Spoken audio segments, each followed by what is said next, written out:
Let's take it to the political power panel. Washington Examiner contributor Gianno Caldwell and former Hillary for America National Finance Committee chair member Al Mottur. Good to see you guys.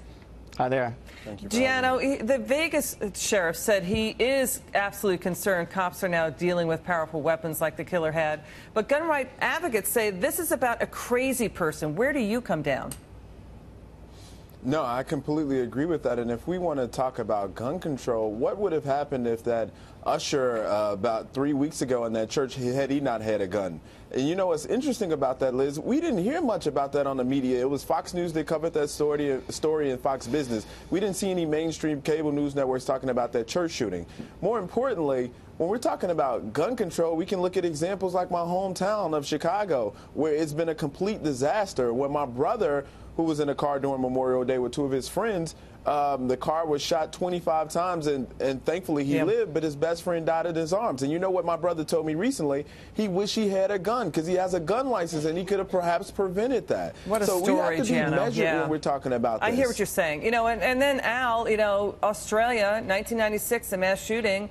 They confiscated 600,000 guns. The story there is there haven't been mass shootings. We covered that story on Varney and Company this morning, Stuart Varney and I. Senator Dianne Feinstein, Al, again wants to ban devices that boost semi-automatics into fully automatic machine guns. I mean, the Vegas shooter, he had 12 guns modified to automatics. What do you think? I think she's absolutely right. She's talking about bump stocks, which you can purchase for $200 and allow you to shoot up to 400-plus rounds a minute. Why does anybody need that? Nobody wants to take the usher's gun away that Gianno was talking about. But there's some common sense things that Republicans and Democrats ought to be able to agree on. For example, if you're on the terror watch list, how about a waiting period to get a gun? For example, if you're a felon, you shouldn't be able to get someone to buy you a gun and give it to you like a kid asking someone to buy them liquor when they're underage. Those are simple common sense things we can do. No one is saying take away everybody's guns. The Second Amendment is here to stay, and we need to protect that. You know, Hillary Clinton, Gianno, blaming the NRA, but she said she supports the Second Amendment in the past. Let's watch. I'm not here to repeal the Second Amendment. I'm not here to take away your guns. He said a lot of false things, including about me.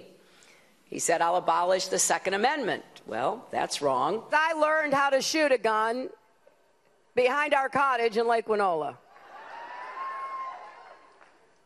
And I know how important gun ownership and particularly hunting is here in northeastern Pennsylvania. And I want you to know that we can't ignore the Second Amendment.